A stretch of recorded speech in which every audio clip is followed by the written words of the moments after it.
Transitions urbaines, c'est notre rubrique mensuelle consacrée aux écosystèmes, à l'attractivité des villes. On se place évidemment dans la perspective des élections municipales des 15 et 22 mars prochains avec Alexandre Hervaux. Salut Alexandre. Bonjour Thomas. Heureux de vous retrouver sur ce plateau. On choisit une ville, une entreprise. La ville, c'est Rennes. Vous nous présentez l'entreprise ? Oui, alors aujourd'hui, on va parler de Agriodor. C'est une entreprise de biotechnologie qui est donc basée à Rennes, on vient de le dire. Elle est spécialisée dans la lutte contre les insectes ravageurs des cultures, avec une ambition très simple, c'est de devenir leader mondial de la technologie des odeurs au service de l'agriculture, un sujet vraiment d'actualité. Et on reçoit aujourd'hui pour en parler Alain Thibault, PDG d'Agriodor. Bonjour. Bonjour Alexandre. Bonjour, Thomas. bienvenue. Alors vous allez nous parler un petit peu plus en détail de ces solutions de biocontrôle qui sont basées sur les odeurs naturelles des plantes. Concrètement, comment ces parfums permettent de protéger les cultures ?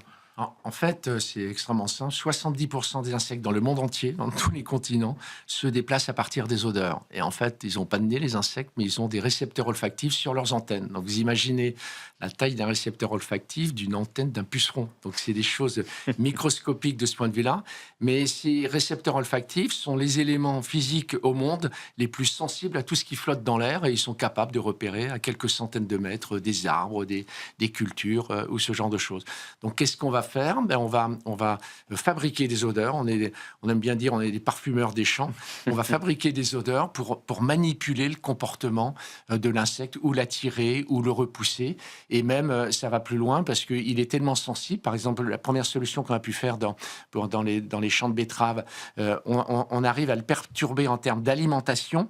Et le perturbant en termes d'alimentation, on le perturbe en termes de reproduction. Et un puceron, c'est de la parthénogénèse. Ça se reproduit comme des clones naturellement, sans rapport sexuel, et au bout de 8 jours, il fait 4 petits pucerons. Donc c'est un développement extrêmement rapide. Alors on comprend bien la logique, le principe.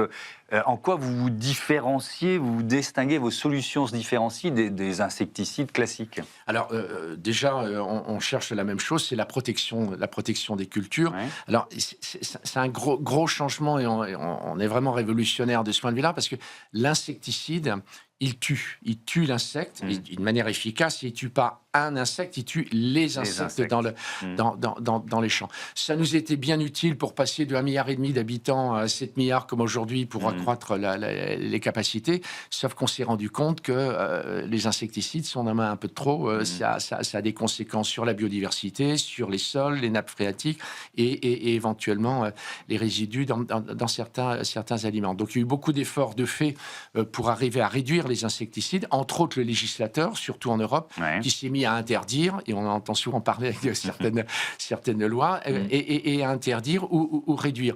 Mais le phénomène le plus grave, et on en parle très peu, ce sont les résistances. Et entre autres, on les voit arriver dans les zones tropicales, entre autres au Brésil. Les molécules sont de moins en moins efficaces parce qu'on a mis tellement de produits que les insectes se sont adaptés. Les insectes sont résistants, comme nous, les antibiotiques, si on prend trop d'antibiotiques résistants, les molécules sont de moins en moins efficaces, et donc les grands farmers là-bas recherchent des nouvelles technologies pour lutter contre les insectes ravageurs, parce qu'ils sont sympathiques, ces insectes, mais ils ravagent vraiment. Oui, mais vous êtes une alternative ou alors vous êtes complémentaire? Alors, quand on a créé la boîte, on voulait être une alternative. On a dit on va remplacer les insecticides dans les champs. Et on a fait une première solution. Et le positionnement marketing que nous avons fait, c'était ça de ce point de vue-là. Ce qui facilite pas l'adoption. Parce que quand vous expliquez que vous luttez efficacement alors que vous ne tuez pas, les gens disent mais comment ça peut marcher alors qu'ils ne tuent pas? Donc c'est compliqué à pousser. Ouais. Mais on est arrivé. Et notre vocation, évidemment, c'est de faire du chiffre d'affaires, et on a signé un contrat de distribution avec Syngenta. Donc c'est Syngenta, le leader au monde de l'agrochimie, qui nous commercialise de ce point de vue-là. Ils ont eu l'intelligence de faire des essais. Ils ont fait des essais avec nos produits seuls dans des parcelles. Ils ont fait des essais avec des insecticides seuls, et ils ont fait le mélange des deux. Et tenez-vous bien, on était les premiers surpris, le plus efficace, mais de très très très loin, c'est le mélange des deux. Et pourquoi? Parce qu'on combine deux moyens d'action. Notre solution, des petits granulés, là j'en ai des petits granulés tout petits, 2 mm de diamètre, avec quelques nanogrammes. Voilà. Ce que ça donne. Allez-y, continuez. Hein. C'est des trucs incroyables. C'est tout petit. Hein. C'est minuscule.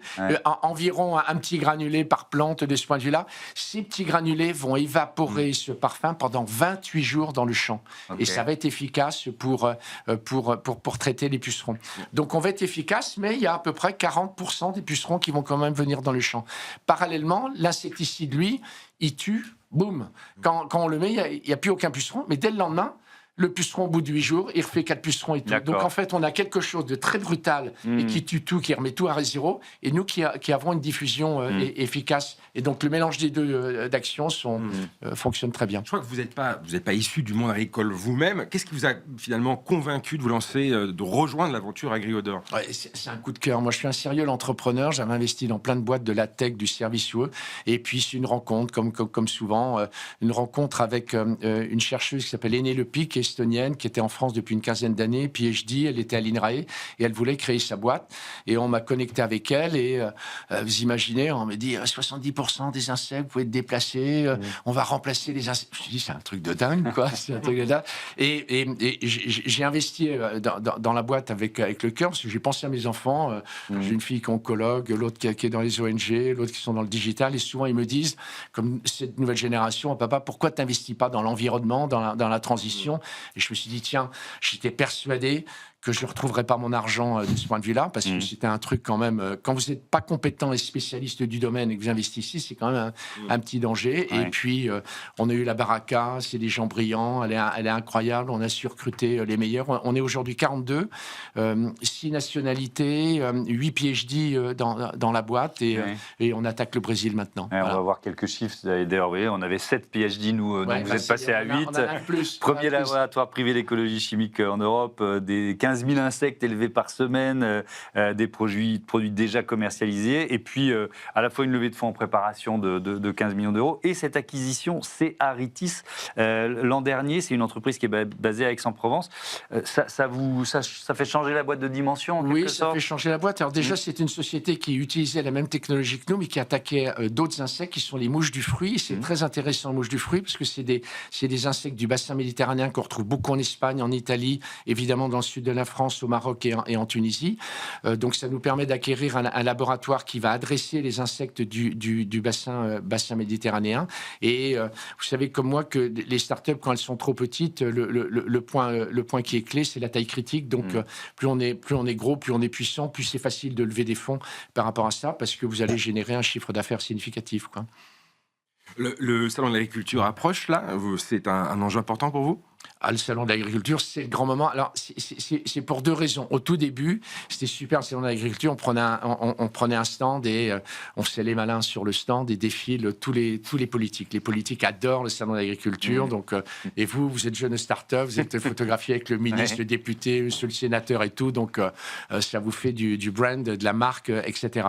Maintenant, on a passé un petit peu ce stade. Ça ne veut pas dire qu'on n'aime pas les politiques et les photos, mais c'est le grand moment où le monde de l'agriculture se retrouve à Paris pendant une semaine et pouvait rencontrer tout le monde. Donc c'est une multitude de rendez-vous avec les gens des filières, avec les concurrents, les confrères, aux gens de show. C'est un grand moment de ce point de vue-là, de rencontres et de meetings. Alors vous êtes, je crois, né à Versailles et vous avez choisi de vous installer à Rennes au sein d'une pépinière d'entreprise spécialisée en biotechnologie. On va commencer à parler de la ville de Rennes. Pourquoi ce transfert?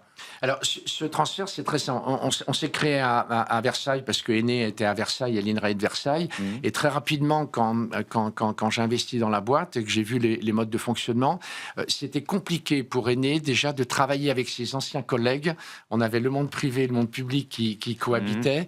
Ça se passait très bien, ils sont charmants, on travaille beaucoup avec eux, mais c'était pas simple. Il fallait demander l'autorisation d'utiliser les outils. Pour nous, c'était des modes lourds. Vous savez qu'une start-up, c'est très agile, ça change très vite d'avis, ça tâtonne au genre de choses, versus fonction publique. Et ça, c'est le premier point. Le deuxième point, c'est quand vous travaillez sur l'environnement, de travailler sur Paris, c'est un peu compliqué.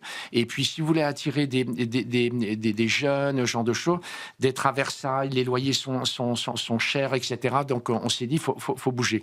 J'avais envie d'installer la boîte, non pas à Rennes, mais à Dijon. Je suis bourguignon d'origine. Et il y a un très beau centre de l'INRAE. On a regardé les grands centres de l'INRAE qui faisaient de l'écologie chimique. Et on a retenu Rennes, qui a un très beau centre d'écologie chimique de l'INRAE. On voulait monter des partenariats. En plus, Rennes est une ville très étudiantine, donc il y a beaucoup de belles universités, entre autres l'université de chimie avec lesquelles on collabore, donc c'était un environnement très intéressant, et pourtant je ne suis pas breton. Voilà. Ouais, on va parler justement de Rennes un petit peu. Présentation rapide. La métropole, c'est 480 000 habitants. Vous venez de le dire, très estudiantin, il y en a 73 000. La Bretagne, même si vous travaillez sur des cultures d'autres régions, notamment les Hauts-de-France avec la betterave, la Bretagne, ça reste la première région agroalimentaire d'Europe et ça représente 11% du chiffre d'affaires français. C'est aussi un premier producteur sur les productions animales. On pense à des filières porcines notamment bien connues. Et l'endroit où vous êtes, très beau bâtiment, assez moderne, je crois qu'il a été ouvert en 2014, quelque chose comme ça. Ouais. C'est le Biopôle, qui est donc 1400 mètres carrés dédiés aux biotechnologies. Il y a une vingtaine de labos et de bureaux. Et vous m'aviez dit que c'était relativement bien équipé, donc c'est assez standard bien, pour vous. Très bien. Ouais. Et vous avez évoqué des noms de formation. C'est quoi les synergies un peu avec l'écosystème rennais que vous avez pu mettre en place? On a déjà, comme sur toutes les régions de France, la French Tech est très... Et vous savez comme moi que la Bretagne est une région très entrepreneuriale, quoi, très dynamique, PME, TI, pas trop de grands groupes, mais très dynamique. Donc il y a un esprit d'entreprendre fort. Donc on s'est connecté avec la French Tech, le pool qui est là-bas, qui nous ont bien poussé au tout début. Puis ensuite, c'est les collaborations avec les universités qui pouvaient y avoir. On a assez peu travaillé avec l'agriculture locale. Alors on commence puisqu'on travaille sur la pomme de terre, mais la betterave, c'est plutôt les Hauts-de-France, Île-de-France et le Grand Est. Vous êtes en Bretagne, mais vos premiers clients sont pas forcément en Bretagne. Non, exactement. Ouais. Et en fait, il faut se rapprocher quand on fait les produits des farmers locaux et vous faites pas de la betterave sur toute la France, vous faites pas des vergers sur toute la France. Donc il faut installer. Donc les gens qui font les essais vont se mettre dans les régions où on retrouve les cultures. Mais par contre, à Rennes, on va retrouver le laboratoire de la recherche appliquée que l'on peut avoir au niveau des parfums. Alors, il y a quelques semaines, vous aviez annoncé préparer une nouvelle levée de fonds pour lever 15 millions d'euros. Comment ça se présente 2026 ? Écoutez, je pense qu'on devra annoncer dans assez peu de temps des nouvelles sur cette levée de fonds et ça se présente plutôt bien. Dans un environnement, on est hyper fiers et ça consolide le projet, mais si je ne peux pas vous en dire malheureusement plus aujourd'hui, ça consolide le projet parce que c'est très dur de lever de l'argent en ce moment. Tout l'argent à l'échelle mondiale va sur la cybersécurité et l'intelligence artificielle et donc l'innovation sur les autres secteurs devient beaucoup plus difficile au niveau des startups. Donc l'argent est frileux en ce moment et si vous y arrivez, c'est certainement que... C'est un très bon signe sur la valeur du projet. Quoi, exactement, c'est ça exactement. C'est un bon test. Mais rendez-vous compte, on a sollicité 130 fonds à l'échelle mondiale, 75% d'internationaux. Donc c'est beaucoup de travail, les équipes sont bien défoncées et je pense qu'on va avoir une issue positive de cette levée. Merci beaucoup Alain Thibault. Bon retour à Rennes. Bon salon international de l'agriculture également avec quelques selfies à prévoir avec les politiques. Merci beaucoup. Merci Thomas, merci Alexandre. On passe au grand entretien de ce Smart Impact avec Blaise Desbordes, le DG de Max Havelaar France.